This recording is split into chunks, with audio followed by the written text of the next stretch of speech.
Welcome back, ladies and gentlemen, boys and girls, to the Knights of Ren, episode 307. With us this week are Rick and Jay. And how are you guys doing? Doing good. Doing all right. So we're going to jump right in. Rick went to a store champion with one of the most interesting decks I've seen. And you're just going to have to break this down and tell us all about where did this idea come from and what does this deck do? Yeah, so past like 2 weeks, I've just been completely undecided on what I was going to play for the 2 store championships for the end of the season here in my area. I've bounced around from pretty much anything you can think of on the hero side except for Pomaz because I just can't do it. And, I last week at our league night, I brought Obi-Wan Rey with the new FAQ drop that happened with the changes for the My Ally is a Force. It makes the deck a lot better, and there's a lot of cool things you can do with it, but it's just too slow still, even with the lesser amount of fast hands that are running around. But it's a whole lot of fun to play, but I just didn't think I could do a full Swiss and cut with that deck. So basically 0 hour, my buddy Todd, who I test with on Friday night, gave me this list, which was Bala Tik, Elite, FN, and Royal Guard. So a 3-color villain list, which one of my favorite characters in Bala Tik, which I love from Awakenings and just haven't found a good pairing for him for the new meta. But this deck, after seeing Todd play it and getting the grand total of 3 games that I got in it on Friday night, there's a lot of cool interactions in here and a lot of ways that you can get into a situation where your opponent thinks that they've got the complete upper hand and then all of a sudden they've lost. So just to run through the deck list real quick, again, Elite Bala Tik, 1 die FN and 1 die Royal Guard. Upgrades are 2 F11D rifles, 2 holdout blaster, 1 lightsaber, 1 rocket launcher, 2 vibro knife, 2 vibro knucklers, 2 Z6 riot batons. Then for supports, I'm running 2 aftermath. And then the events, a lot of one-ofs in here. 1 boundless ambition, 1 cannon fodder, 2 disarm, 2 doubt, 1 electroshock, 2 enrage, 2 flank, 2 he doesn't like you, 2 best defense, and then the spicy one of price of failure. So basically the whole idea of this deck, like any other FN deck, is to throw stuff on FN, get the dice out there, hopefully resolve it, do some damage, and then overwrite and overwrite and overwrite until you get to about the point where you got 2 or 3 redeploy weapons on him and your opponent has pretty much killed him or killed him, and then you move him over to Bala Tik, either when he dies, or the more fun way to do it is the price of failure him, untapping Bala Tik, killing a character, untapping Bala Tik, or readying Bala Tik, and then activating again. Basically trying to get as many activations off of the same dice throughout the game. So, Boundless Ambition is in there to help kind of fuel FN. It's still pretty decent there, but just a one-of, and also to help dig into the price of failures and, the other one-ofs that you're running in here. Royal Guard is really good right now, I think. He's very nice at being able to pick out the Vibro Knife die from there and actually letting you use your shields that you're rolling on Bala Tik and the Guard, as well as just kind of hitting the most scary damage dice on the table. There's a lot of FN running around right now. You don't get a whole lot of chances to get his dice, but when they roll into something that they can't use, either being costing a resource or possibly a modified or something along those lines, he can help out there too. Also another good target for a price of failure if they're not taking FN down fast enough. Price of failure, the Royal Guard on ready FN himself and then activate again. Probably the best thing about the group here, it really doesn't matter who they go after. Most opponents are going to go after FN because he's just such a big threat with his ability. Some 3-character or 4-character list will target Bala Tik first, but in the end, it really doesn't matter which one they go after. And if they go after the Guard, that's even better. Basically, that's pretty much the rundown of how you play the deck. The store championship that I took it to on Saturday was in Yorktown at Jersey's Comics and Games. Great shop, lots of room, and we brought about 6 people down there from Richmond to add into the local group there. All really nice people, and the event was run pretty well. One thing though, the organizer, in the beginning, he's like, y'all want to do advanced structure? And pretty much everybody said yeah, which ended up putting us at 6 rounds of Swiss with a cut to top 8 with a best 2 out of 3 in the cut. So it was a really long day of Destiny. But since everybody was pretty cool, it ended up being pretty nice in the end. Yeah, so like the first round, I got paired up. We had actually talked about this being a bad matchup from a couple games that Todd played on there, but my opponent was playing FN paired with Django, and both of them elite. So basically, I just figured I'd go after Django, get him off of there. What ended up happening was that he only drew into jetpacks in the beginning, so they were going on to Django anyway, so it kind of fed right into my plan. He targeted FN. He looked like he was in the lead. FN had about 1 hit point left on him. Then I price of failure him, readied Bala, killed Django, and put a bunch of damage onto FN, and it was pretty much over after that. The next round got the infamous Pomaz. He was running the Starship Graveyard, recurring things variant, which I thought was going to be a pretty tough one for me. But luckily it was no thermal detonators that was getting tossed at me. It was just, 4 damaged Millennium Falcons going straight to FN's face. Again, he got FN down pretty low. Price of failure, ready Bala, killed Maz, put about 10 damage onto Poe in one turn, and then was still able to Guardian Poe's dice after that and finish it out. Then we got paired against one of the Richmond guys playing a Grievous FN Trooper list. I really had no idea how to fight this. I just knew that if Grievous was stealing my weapons, it was going to be a bad time for me. So I tried to focus him down. Wasn't rolling too much damage, but luckily he was rolling worse. So eventually the weapons overriding onto FN started rolling out pretty well. Took out Grievous. I think I activated Bala Tik 3 or 4 times in that in one round there, and just kind of mowed through his characters in one turn after an early claim from him, which put me then up against a 4-character list, which I figured I'd have a great matchup against, but this one just went really long. Luckily, the Vibro Knucklers with the discard sides I knew would be important to kind of snipe out the endless ranks from his hands. The aftermaths really helping out to feed FN's pay sides on the equipment that I was running in there.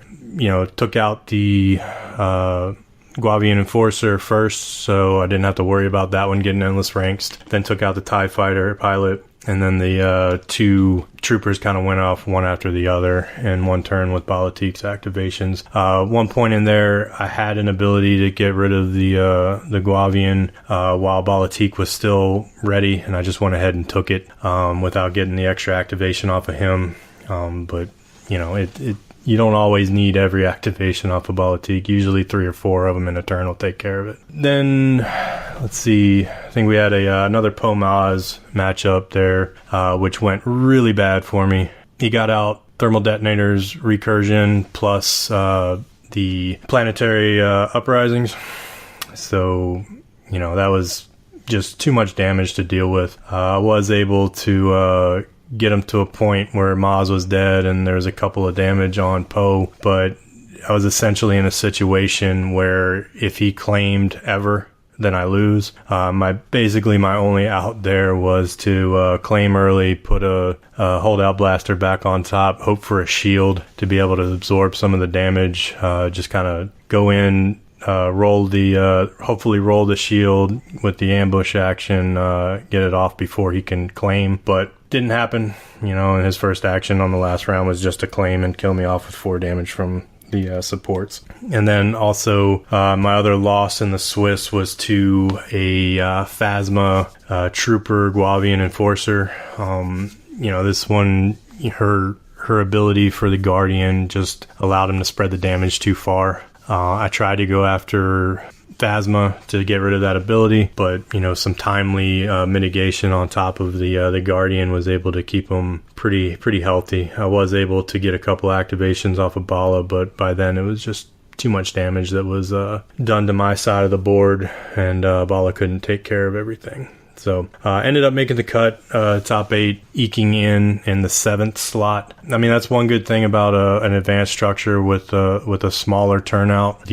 All the 5 and 1s made it, and then like 1 or 2 of the X and 2s made it in there as well. So, I snuck in basically, but was paired up against another friend from Richmond, Dylan, that was playing his Palpatine list that honestly, if I was a betting man, I would take him with that list of his any day. I mean, he's already won a store championship with it, and I've never seen somebody roll as well with Palpatine as he does. I mean, it's 3 ranged damage on both dice when he wants it. It's discard when he wants it. It's shields when it's wants. It's really uncanny how well he can pilot this, and he also does it with cards like aim and swiftness and stuff like that to be able to get turn his dice to what he wants it to be if he doesn't happen to roll it. But in a 2 out of 3, I beat him 2 times. He just couldn't deal with the damage and the discard from the Vibro Knucklers getting the Rise Agains when right before he would play it and stuff like that. So then in the top 4, I got paired up against Chris, who was running Onkar FN Trooper. He played it perfectly, got out all the nasty supports, rolled really well, drew really well. And my side, the dice just kind of went cold on me. All I was able to draw would be the two cost upgrades that would immediately get bounced back to my hand and then get plucked with Unkar.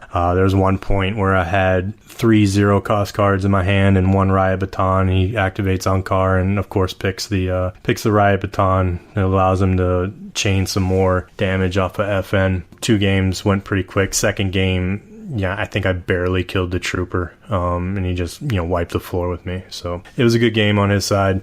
And, Todd also took it to the tournament. He ended up going 5 and 1, top of the Swiss. And the only deck that he even lost to was the Phasma list that he lost both in the Swiss and in the top 4. His was a little bit different. Instead of the F11Ds, he was running Gaffy sticks, and that was pretty much the only change there. I felt that I needed a little bit more range damage to help out Bala Tik's +2 sides. He focused a little bit more on the melee side, and we're not really sure which one is right. We're going to continue to test it and make a couple other changes as well, but it worked well for both of us. I mean, through the tournament, all the games, I had,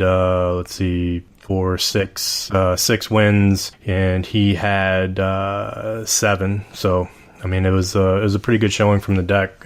Something that, I took off of 3 games played into the tournament and really lost to a God Roll, God Draw, Pomaz, and a well-played Phasma list. So I like the deck a lot. There's a lot of cool interactions, the ability to come back from pretty bad situations, kind of lure your opponent into a false sense of their security, and just kind of do Bala. So yeah, I like it a lot. A couple of cards pop out to me when I see this list that I'd love for you to explain. Well, first off, in the character list, is the Royal Guard there for the points, or are you actually using him to guardian away damage to sustain Bala and FN, or like both? So over the weekend, I saw that another Bala Tik FN, a 3-color blue deck, or a 3-color deck, won a store championship using Ventress in that slot instead, but it takes you down to 1 dice for Bala Tik. So the combination of getting the blue as well as the Guardian, and he has a very good die, especially when you push it towards the melee sides of things. He has a 1 melee damage, 2 melee damage, plus 2 melee damage, and then 2 shields. The only downside to him is not having the resource side. The deck can run into issues with the resources, especially early on when you're trying to chain a 2-cost upgrade into a 3-cost. But yeah, the Guardian ability and being able to just snipe out vibro knives or any other base damage sides for the range decks to get rid of the big modified damage that comes out of there. Really, I think it's a better pick than Ventress myself. Let's talk about some of your other cards in the deck. I'd love to hear your thoughts about Aftermath, as well as the Price of Failure, since we don't really see those in the current meta at all, and the Price of Failure is a pretty interesting card, and I'm curious what you're using it for. So Aftermath, I kind of saw the how good that card can be in the 4-character list, but what it does here is a little bit different. Remember that you kind of want to get a couple triggers off of Bala with this, and there's a lot of upgrades in here that have resource pay sides on them, like the riot batons and the rocket launcher in particular, and then the F11D, which is in there to help fuel those modified sides on Bala. So the worst thing that could possibly happen is that if you kill a character, get a reactivation off of Bala, and then not be able to use any of your upgrade damage dice. So Aftermath in there basically works with Bala. Once you kill that character, you're going to gain a resource and then be able to at least pay for one of those sides on there and hopefully be able to take out another one, then gain another resource and then ready again, right? But also with Price of Failure, when you defeat your own character for that, you're also going to gain a resource as well, which then, helps again fuel more of those pay sides. There was a couple of situations where, you would have the guard on 1 damage left, then enrage him for a resource. He gets defeated and you get a trigger off your Aftermath to get 1 or 2 resources as well, which really pushes you into being able to really fuel a lot of damage coming out of that. So Aftermath being kind of a strange pick for this list is really one of the fuels for it. I really like this deck. I mean, it's got Bala in it, so of course I'm a big fan.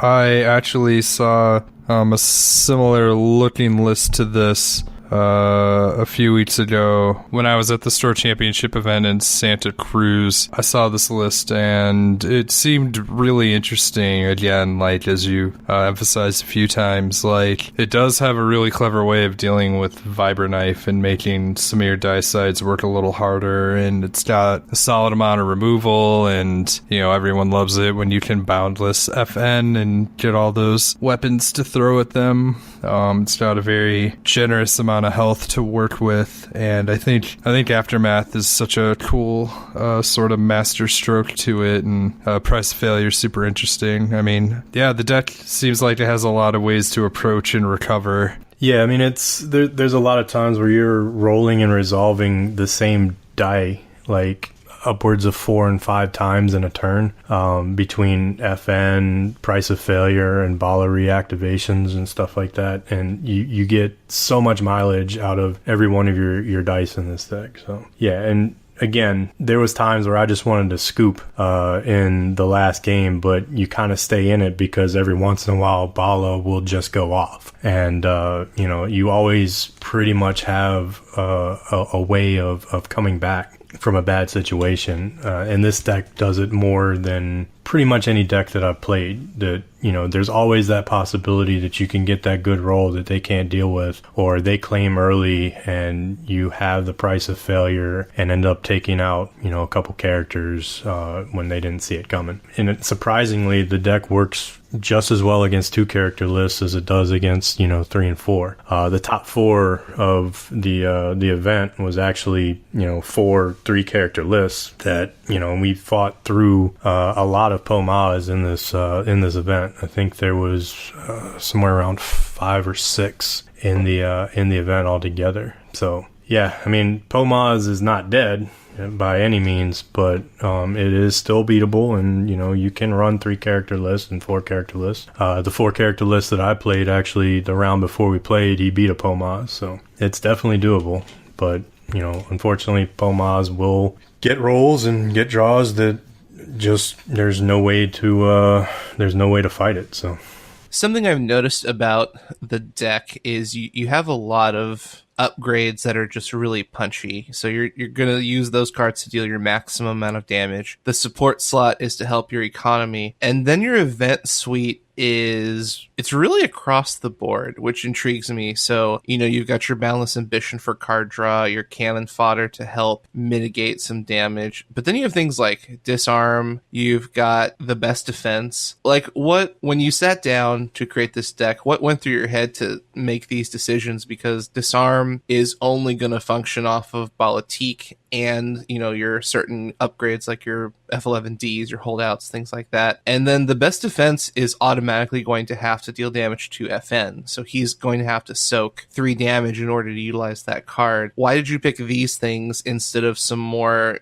neutral types of, control options? So the Best Defense is probably one of the best ways of fighting Pomaz and Emperor at the same time. Yeah, you're going to take 3 damage to FN, which isn't great, but the more they look at FN as a juicy target instead of Bala Tik, the better. By taking 3 damage, and getting rid of, an Emperor's, 3 and 2 damage, range damage sides is actually very efficient, right? Taking away Poe's dice when he has a chance at any time to just thermal detonator you for 9, it's really worth the 3 damage onto FN at any given point. And then especially if FN is, getting targeted anyway, if he has 1 health left, that's even better, especially when he has his redeploy weapons on him that can just go over to Bala Tik, hopefully make you a little bit of money back on the aftermaths, and if you got an opportunity to activate Bala Tik after that, and then just keep running. It generally ends up to being better than what you would have taken if you just let those 2 dice sit on the table. Cannon Fodder is kind of there as a 0 cost removal option. Only going to be able to go onto the Royal Guard, but he's already just soaking up damage as it is. Most of the time I would put the shields onto the Royal Guard just to take as much Guardian damage as I could anyway. And sometimes you just need to be able to cannon fodder something after the Royal Guard's been out there. Electroshock, having to spot a yellow, sometimes they're going to go after Bala Tik, so you don't want that to be holding you back in there. And it actually doesn't hit as much dangerous dice as it used to back in Awakenings. Things kind of jumped up to 3 value in the new set. So it kind of just got relegated to a 1 of, and he doesn't like you as good as it ever was, right? Yeah, and then to answer your question about Disarm, it was one of the least useful cards for me on the day. It's again in there to just get rid of a vibro knife if I have to, or to help fight against opposing FNs. Bala Tik's +2 side, if you don't have a lot of range going on, if you don't draw into your holdout blasters or F11Ds or the rocket launcher, his die side is very good at taking out 2 cost upgrades. But you also have the ability in here with the riot batons and the rocket launcher to take out 3 cost upgrades as well. So if you can get a redeploy weapon off of FN, off of a die that you wouldn't be able to resolve anyway, and then it goes back onto him to be able to roll out again once you activate your FN.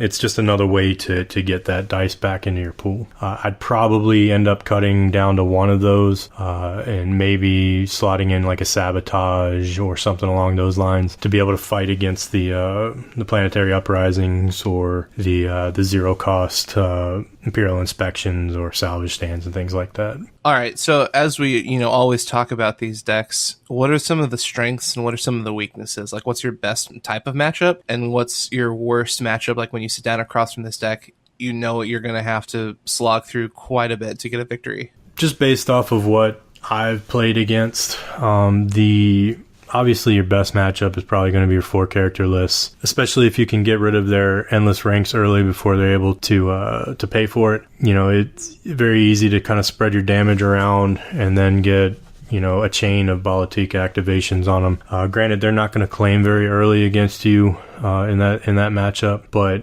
it is always fun to just kind of mow through their characters with Bala Tik, just keep readying and readying. It's actually got a very good matchup against Palpatine, the Guardian, the best defense, and things like that. It's really hard for them to get a lot of damage onto you, and you're able to spread it so wide with your 3 characters. It's his splash damage isn't going to be too relevant if he does get a couple of resolutions off on you. Probably the one of the hardest matchups is the Ankar list. Just because you have so many 3-cost upgrades in your deck, and FN's doing the same thing, and you're kind of feeding into them, allowing them to be able to go off even more than you can with FN. It can kind of go either way. If you get the good draw and you're the one triggering FN all the time and you can knock out Ankar quickly, you'll win. On the opposite hand, if you can take out FN quickly, you're going to win, because if he doesn't have a bunch of redeploy weapons on him, Ankar and the Trooper aren't going to do a whole lot of damage to you. What it really gets you in is if they get their supports out and kind of choke your money, there's not a whole lot of ways to get out of that. Aftermath can get you out of there, but a lot of times it's going to be off of your own price of failure, and you're not really in a good situation at that point. It's kind of a tough matchup, and I'm not sure if that list in general is better with the Ankar and the FN and Trooper as this one is, but this one is a lot more fun to play in my opinion, and I think it's a little bit better against the field in general. It can fight more decks than just having that bad matchup against it, and it's really not too bad against Pomaz either. If they get lucky and get the thermal detonators and stuff, it's going to hurt and you're going to have a tough time. But Todd beat the one that beat me in the top 8, and that his opponent had the 2 planetaries out, and he was still able to eke it out there. So it's very draw and roll dependent though. It's not something that you'd want to play if you get really tilted by bad rolls, because if you spend your 3 resources and get something good out on FN and then roll a blank and then roll a bunch of other blanks on Bala and stuff like that, you're going to be hurting. It really kind of hurt my feelings a little bit in my last match. But again, just the fact of Bala being there and all that redeployed, you're never really out of it though. One of the most important things we definitely would like to know is when you're getting that 5-hand mulligan and you're starting out your turn, what are some of the most critical cards you want to see to get the game started to be in your advantage, and what are some of the things you probably want to put back into the deck for people who are listening and might be interested in taking this out to their store championship or their local tournament? I would never mulligan back in Rage. It's just really easy to get the 3-cost upgrades out on FN quickly that way. You really just kind of want to have at least one upgrade in hand, a little bit of mitigation, whether it be preferably the cheaper ones like Cannon Fodder, Doubt, things like that. If you have a 3-cost upgrade and 1-cost mitigation cards, then you're going to have to make a tough decision most likely in that first turn on whether or not what you're going to play there. So if I have an Enrage and a 3-cost upgrade, I'm going to pitch back any of the 1-cost mitigation cards and fight through that first turn. If I have a 2-cost upgrade, I'll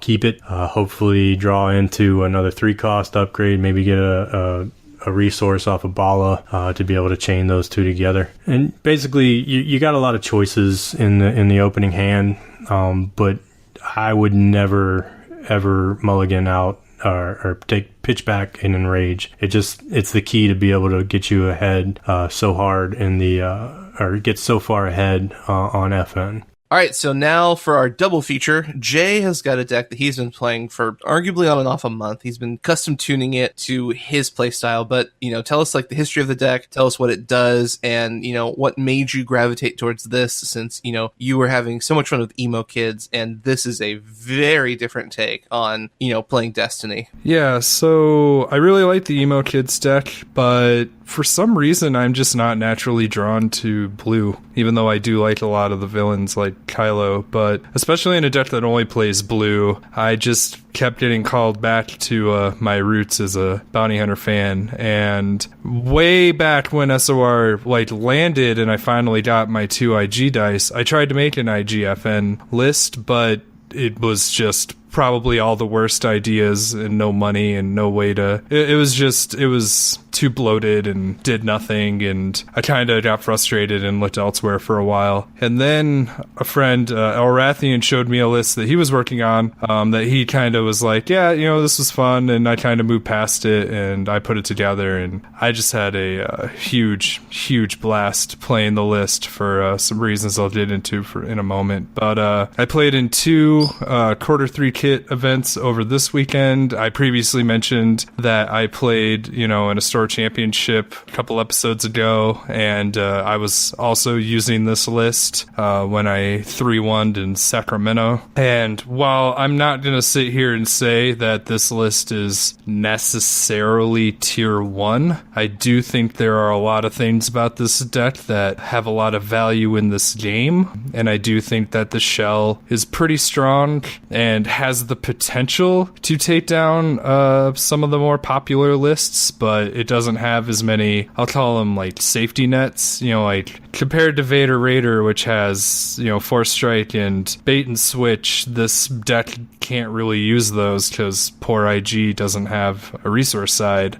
So you have to play a little more, I think the term people like to use is honestly, but either way, let's get to it. So my version of the deck, and I'm going to say this right now, first off, this won't match the list that we're posting. We'll get to that later, but also this list probably won't even be the same when I go and, go to my casual night on Thursday, because almost every time I play it, I try something new, because I find it one of the more experimental and versatile lists to play, and it's one of the reasons why I have so much fun with it. But it is an IG Elite 1-die FN list. For upgrades, we have 2 fast hands, 2 flamethrowers, 2 daffy sticks, 2 holdout blasters, 2 rocket launchers, 2 thermals, 2 vibro knives, 2 vibro knucklers, and 2 Z6 riot batons. For support, this is a very recent addition, backup muscle, which I didn't actually use over the weekend, but regret not doing it. I was testing different cards, and again, I'll explain like different ideas and different things you can do with it. But lastly, for events, we have Ace in the Hole, 2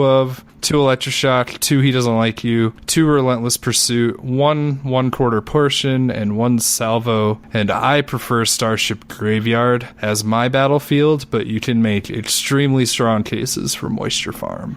So over the weekend, at the 2 quarter 3 kits, on Saturday, I went to Outflank Games. I won't give like huge breakdowns, but it was a decent sized event. I believe there were 12 people there. I ended up going 3-1. I ended up losing again to my friend Matt Dokos against his Vader Raider deck in the 3rd round, and he again proceeded to lose the 4th round, which is the exact same thing that happened to me at the store champ where I took this deck. So I ended up taking 3rd, which, still got me prizes, and I'm still happy with how the deck performed. I did beat a Vader Raider that day. My first round was against a Vader Raider, and so I was joking to myself that, like, I cashed in my, once a month Vader Raider win against that guy and then played against Matt, and he just, once again, like, totally not close game, like, holocrons and all the scary things he could do in his opening hand, just doing the horrible things he could do, and IG just like forgetting he has damage sides. He tends to do that. It's really baffling for me. Sunday was the event that I ran at Eudaimonia Games. I only ended up going 2-2. I was pretty fatigued from a long weekend, and I had a very rough game against Obi-Wan Rey, and he was able to shield up fairly well, and I wasn't able to vibro, and he had just an incredible like both of Ray's dies were +2, a Vibra Knife for 1 damage, and a +2 on, I believe it was a Mukashi training. Like, he slapped me for 9, taking a very healthy IG-88 from, like, feeling good to dead, and just dismantled me pretty hard. But overall, good match against my friend Emilio. And then the final round, I played against guy Nate, who was running a Phasma Death Trooper Guavrian Enforcer list. And I was just honestly really out of practice playing against a list like that, and he managed to secure enough damage on me, and then I foolishly spent some resources to try and get some shields, thinking, okay, well, I'll be able to, like, defend up, and he doesn't have Vibra Knife, so I should be fine. And, like, as I made that play, he played 2 backup muscles. And I was like, oh, yeah, that's a card. Okay, well, I'm out. And he proceeded to take me down. Also, that match, I was not able to find a thermal detonator for my life, and I drew salvo the turn IG-88 died, which was not fun. So, good stuff. It's just like any deck. I mean, in the sense that, like, it has tools and ways of getting out of bad situations, but even in decks that it's favored against, like, if I go up against a 3-character list, which one of the reasons why I like this deck is it's good against multi-lists, but if I don't draw salvo and thermal detonators, or even, like, flamethrower is, like, slightly better in that scenario, like, it sucks, honestly. Like, I should have the tools to do this, and it's just not agreeing with me. But overall, some people have talked about this list. I want to give credit where credit's due. As a game slayer, he's been pushing this list for a long time now. He took the name that I was thinking of using, but realizing he had it almost a month now. But the serial killer, or serials list, as this is called, that I really enjoy. But now I would just want to go into, like, we've heard about this deck, so, like, what can you say that's any different? One thing I want to emphasize when talking about this deck, considering that it's been brought up a bunch of times, is that one of its unique strengths is, compared to other lists, most people make lists where you have, like, a star character like Vader or Poe or, Qui-Gon or whoever you're trying to, like, make the guy do as much as possible before they die, and then hopefully you're in a position where your support characters like Rey, like Maz, can pick up the slack once things, go south. And so a lot of decks are built with a star character, and once you lose your star, unless they're the amazingly rolling Tusken Raider that Matt rolls, usually they struggle to sort of recover the game. And what's really drawn me to this list is that 2 die IG-88 and 1 die FN-2199 are both really, really impressive anchors. They both can pack a punch and bring games back from losing positions using their unique strengths and abilities. And so, unlike other lists where when my main character falls and then it's like, all right, Kylo, let's see if you can pull this out, I'm much more confident with this list and being able to make a comeback. And I've won, like, really, really scary games, even in the situation where, again, I am more confident, but they still had, like, all their characters alive, and I was the first one to lose a guy and bring it all the way back, doing, everyone's favorite FN shenanigans, or just having a completely decked out IG-88, which can be extremely horrifying with how many natural damage sides this deck can produce. And once you augment him, or either of these characters, with the right upgrades, money actually doesn't become as much of a problem, but it takes some creative play and decision making to get to that point. But once you get there, IG-88 can swing for the fences and deal insane amounts of damage if you, get the rolls. All right, so, you got a pretty standard FN upgrade package here in the flamethrowers, gaffy sticks, rocket launchers, stuff like that, and the riot baton as well. I see the 2 ace in the holes here. How are they kind of fitting in here? I've really enjoyed the versatility of ace in the hole in this deck. The most obvious use is it's generally better to ace a thermal than to pay for it, absorbing that slot onto FN. Although you get 2 rolls, if it detonates, you then lose the ability to override it, as opposed to just tossing out thermals for free. But there are definitely times and definitely matchups where I would gladly, put thermal as my first upgrade on FN if I can get that detonation off and deal 9 or 12 damage. So it definitely has its place. That said, there are times when you have upgrades stuck in your hands, where like FN already has, like Vibraknucklers, Z-Sits Ride Control Baton, and Vibroknife on him, and maybe you don't want the flamethrower, but it's in your hand. Sometimes it's good to add it to the mix. It's another way to use some of these weapons as you draw them if FN's dead and you just have IG-88 left and you want to throw out some more surprise dice. It does cost 2 cards, so you do have to be sort of aware of like, would those be better as rerolls? It's definitely sort of a creative problem-solving card, and I can understand if it just doesn't jam with your playstyle, but I do like being able to get more uses and more throws out of Detonator and things like that, especially trying to set up more plays. If I can get Starship Graveyard to activate, I find it extremely good. Ace in the Hole on Vibraknucklers, I think, is a very reasonable and strong play. Vibraknucklers has 5 sides that are almost always useful. I'm almost never even disappointed on being able to discard out of my opponent's hand because I know they will be less likely to retaliate or re-roll or remove from me. So I think it's more than just a thermal card. I think it's okay with Flamethrower, and I think it's solid with Vibraknucklers. But if you'd prefer more money-making cards, because that's kind of what it's for, it's a money-saving card. But if you prefer more reliable things like Imperial War Machine and Logistics, more power to you. Definitely take a lot of opportunities to try this deck, and if you're interested in it, you really have to feel out like how much money you're comfortable with. I personally think I pilot this deck fairly well with how little money I can generate, but I can't say I don't get choked sometimes, and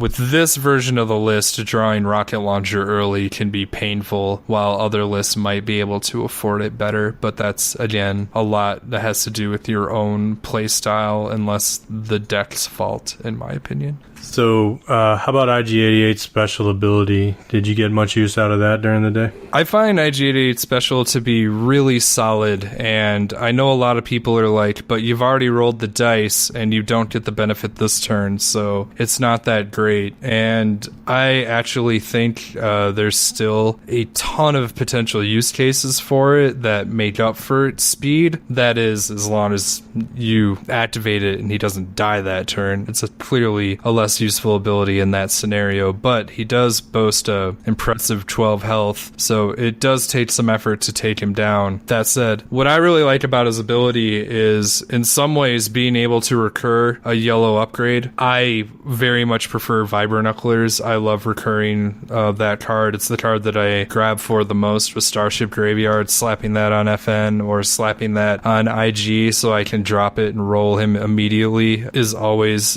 useful and satisfying. And the way I see it is yeah, it's slow on the turn that you activate it, but in comparison, you could have gone first in the next round and your first action be play an upgrade for 2 and then pass, and then your opponent could roll out before you do. The way IG-88s work is he's more prepared for next round, and being able to roll out immediately I find very useful in comparison to, paying straight. Like, it does save you 2 money, and it always feels good as long as I have something to grab. Even grabbing Gaffy Sticks, which is predominantly why they're in there. I mean, I'll play them on FN sometimes, but rolling the special and not being able to re-roll it, but being able to snap a Gaffy Stick on and then upgrade it next turn into a real weapon for equal value or 1 more is super useful. Hopefully we get to see some more versatile yellow upgrades in Empire at War. I noticed some people try to run this with jetpacks, but even though there's a decent amount of range, like jetpack sitting on its own, if your IG dice get removed or you don't roll the damage, jetpack, I really like the card, but even I've sort of grown away from it, and although it's free on IG, I think Gaffy Stick being redeployable just gives it that slight edge. And if you have nothing else to play FN, or if you have he's about to die and he has an upgrade that doesn't redeploy, you can slap a Gaffy Stick over it, roll the die out. It's not likely to hit anything. But then when FN dies, slide it over to IG. And again, another way of manipulating the types of upgrades you have in your deck to make things cheaper for your anchor character to come back from a bad position. But again, I actually think his special is really strong. I mean, you kind of are already playing for turns 3 and 4 with this list, less so than like trying to be absolutely explosive. If you want to be absolutely explosive, there's other lists that do that better if you're really trying to go for that turn 2 kill. But this deck can definitely deal a lot of punishment, can definitely react to a lot of situations, and when it gets rolling, when you draw the cards, when you recur the upgrades you're looking for, it can just hit like a truck. And again, emphasizing, just being able to end a game with like the perfect hand of weapon upgrades and doing FN shenanigans to try and come back, or trying to roll those 3s. And if you just have a bunch of weapons in your hand and you can't afford them, I mean, just play it like Cheerios Vader, and just they all turn into rerolls trying to get IG to shoot as hard as he can. And there's nothing wrong with that. I mean, IG can potentially deal 6 damage, and that's nothing to scoff at, and that doesn't even cost him anything. Yeah, and speaking of jetpack, the fact that that's not a weapon is pretty relevant in any deck that you're running FN 2199. Not being able to get that trigger off of it. I don't think you really want to play any upgrades with the exception of fast hands that you can't have the option to throw on there and get that trigger. I will admit that fast hands is kind of a contentious spot. Sometimes it's good and sometimes it does nothing. You're mostly hoping for a 33% chance on IG early game to get a side that you want, but I do like it for its purposes of avoiding deflect better. And if you get more upgrades on them, I mean, obviously it's better, but usually you try to drop your upgrades on FN first. But again, if you have to use IG's special side and you do slide over some weapons onto him, the strength of fast hands improves. But I'll also admit that I use fast hands just because those Vader Raiders that run around my local meta can't anymore. So maybe I'm gloating.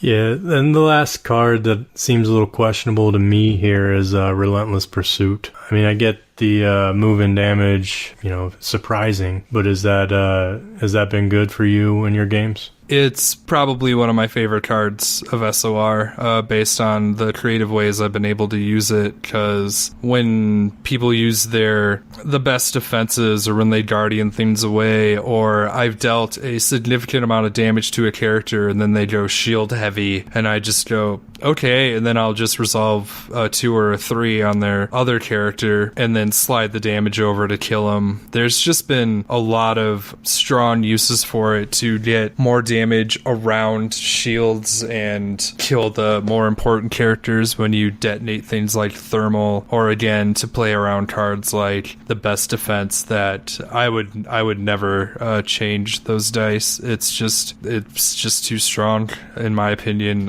especially when you're able to sit on it and let them roll out their character and then as a reaction slide lethal. It feels too good. And I think it's another reason also it can make backup muscle versatile again, although it already ignores shields. But just again being able to slide damage around, even with cards like Flamethrower where its special is considered not super great for what you're trying to do, that also helps there. And Salvo, which I cut down to 1. It used to be 2 salvos and no 1/4 portions. I wanted a little more removal. 1/4 portion hasn't made me too thrilled lately, but running 2 salvo didn't seem like the right call, so that's definitely a flex slot. And I've seen again the suggestions from friends and other people is like just play more cards to save you money, and I'll probably do that eventually. I know I'm gonna change like 2 or 3 cards in this list, again hoping that Empire War helps me out. But Salvo has been a nice surprise on hitting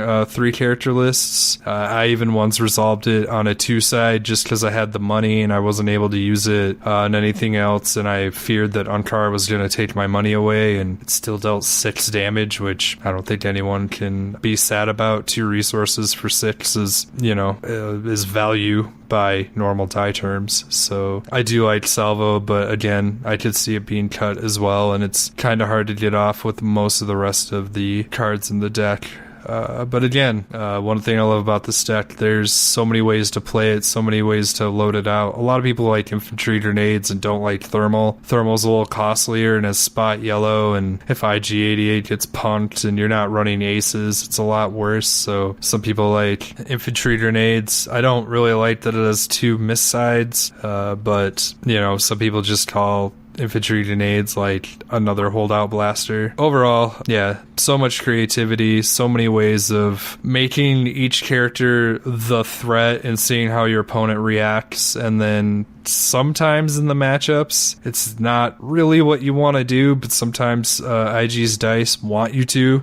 You do have the ability to fall back on shields if you're up against lists that don't take too much advantage of Vibra Knife, and sometimes 2 shields for 1 will keep a character alive for another round and let you do even more shenanigans. So as a sort of backup plan, as much as it's his worst side and everyone would probably prefer it be a resource side, there are situations where the 2 shields can be what you need to make it to the next round. So let's talk about your strengths and weaknesses. What is one of the better matchups for this deck, and what are some of the harder matchups when you're sitting across from an opponent? So obviously this deck is built to deal with multi-character lists, so I feel pretty good against Ankar. I know how to spend and manipulate my resources and swap out and improve my upgrade situation that hopefully I can avoid Salvage Stand and Imperial Inspection if I play creatively enough. So I haven't had too much trouble against those lists, and that deck absolutely hates, Thermal Detonator. So I do like that as people, really seem to highly value that list. I'm not saying it's a straight counter, but it does have tools that I think stacked it up well against that deck. On the flip side, probably its worst matchup that people like to bring up is Emo Kids. Emo Kids is more explosive, can do absurd amounts of damage, can ignore your shields and just hit harder and hit faster than you. It's pretty good at evaporating FN and then having enough control to really make IG's life very, very difficult. I won't say the matchup's unwinnable. I've played it a few times. I think I'm 2-2, which I mean is anecdotal at best, but I'm saying you can win. It's just basically who rolls better and nastier and whose shenanigans, take off first. It's definitely capable of beating that deck, but it's rough and it can explode and again basically take out 9s, which one thing that's interesting about the list is again, like I say, both characters can anchor, but it's interesting to see who players perceive as the threat. Sometimes I'll play and FN already has a few upgrades on him and they're still more afraid of IG due to his natural rolls, or sometimes all IG has is a fast hands and that's enough to spook people. I mean, if I'm being completely honest and you're having trouble against this deck, I would probably recommend you hit 9s first. He's more capable of doing weird stuff by drawing new cards and maybe, chaining ambush cards into Vibros, into, Z6, and sometimes all those line up. Or for me, I'll just roll miss, shield, 1 damage. And then that was 4 cards out of my hand and nothing happened. So sometimes, FN does what FN does, and sometimes in my world, FN does what FN does. And what are some of the cards you definitely want to see in your opening hand versus some of the cards you definitely want to put back into the deck to draw later as the game progresses? Yeah, so opening hand is a huge deal with this deck, I think. If you draw 1 yellow anything, don't put it back. Do not put it back. You want at least 1 yellow thing in case your opening roll with IG is a special. And one thing you can do, again, this is setting you up for future turns, but you are saving yourself the money, is you can roll out IG and say you have a Vibro Knucklers in your hand. You can roll the special and then use the Vibro Knucklers as a discard and then pay 1 and snap it back on him on his special side, which I think is a really good play, and it does technically count as playing the card. So if you do snap Vibro Knucklers onto him, it is an ambush. You get to do something else. So always keep that in mind. It's partly why it's one of my favorite cards in the deck,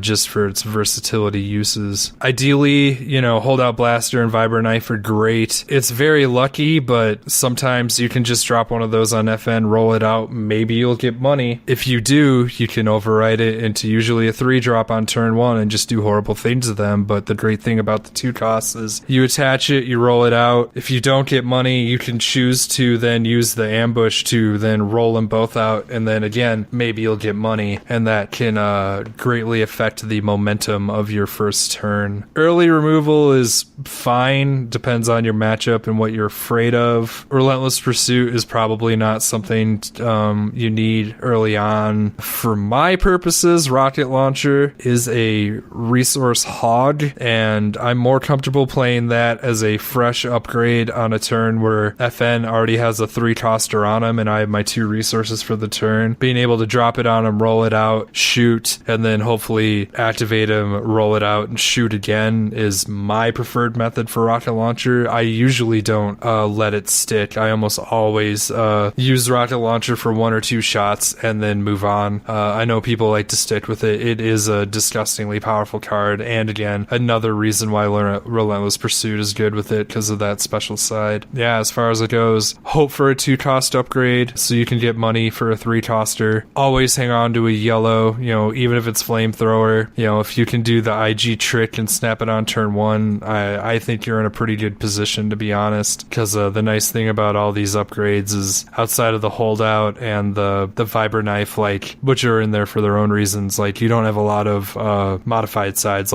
Everything hits on its own accord and for its own value, so it goes well on either. And even though in a lot of cases it's mixed damage, you usually don't have to pay for it. But I mean, if you're paying 1 for Flamethrower 4, you should probably give yourself a high five. And paying for Rocket Launcher is almost always value, and sometimes Vibro Knucklers gives you the push you need but for paying 1, either blowing up 3 cards in their hand or stabbing them for 3. So yeah, that should really set the tone for the match, is trying to get those cards. If you're playing this version, I don't know about early backup muscle, I haven't tested it, but yeah. Lastly, about money, try not to resolve FN's 2 damage side if you can re-roll it. That's probably the greatest money sink in the deck, and unless you're getting a kill or you're ignoring shields with it, can be really good, but try not to spend that 1 resource for 2. It's generally not worth it unless obviously the situation it is. But yeah, try to avoid paying 1 for 2 on that and the holdout blaster if you can help it. Sometimes it's all you have and you might lose the money anyway, but just keep that in mind. Money is usually more useful for removal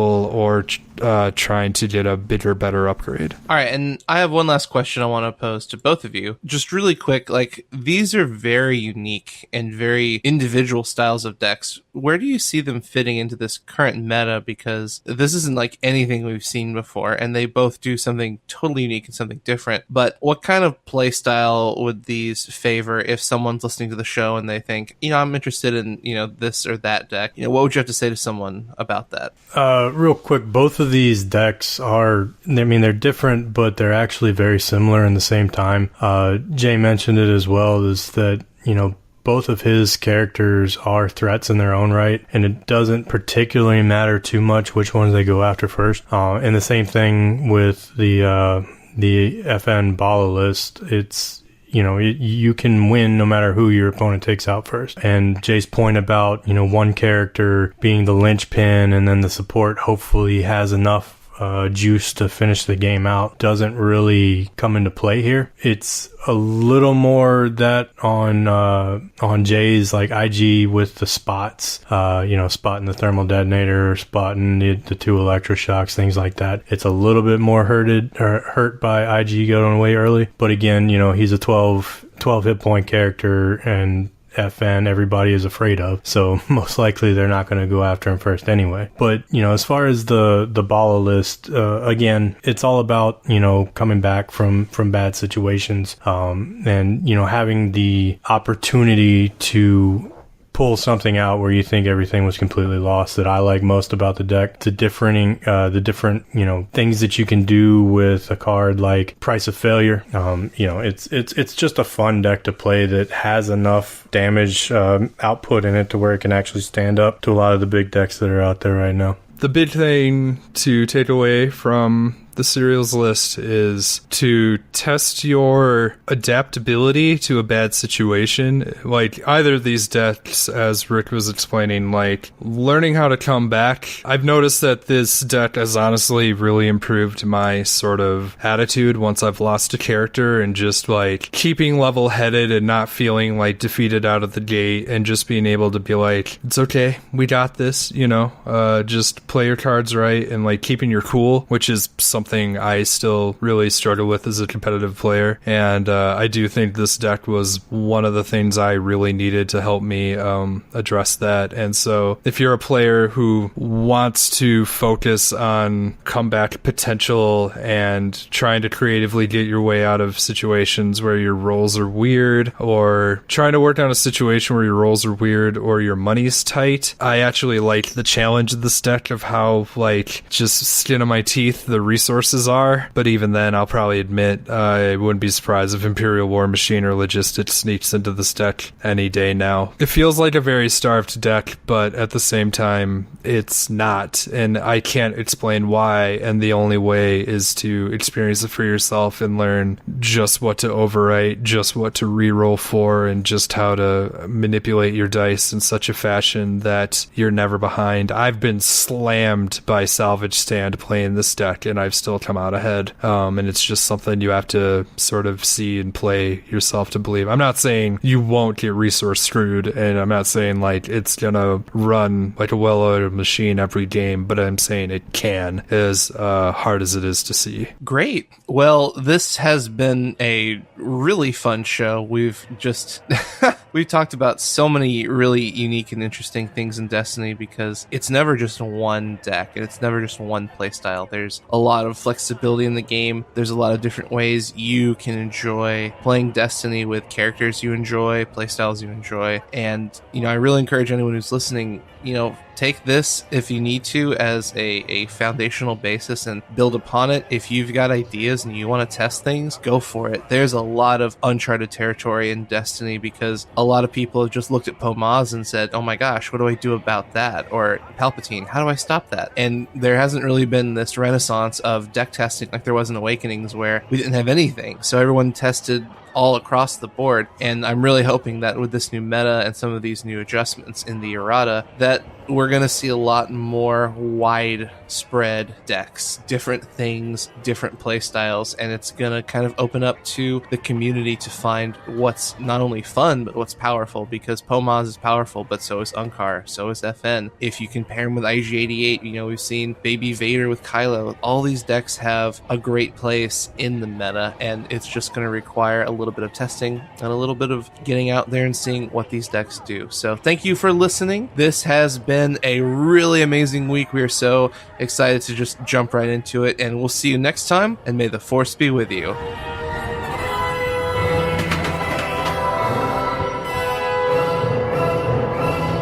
Great job out there. May the Force be with you, always.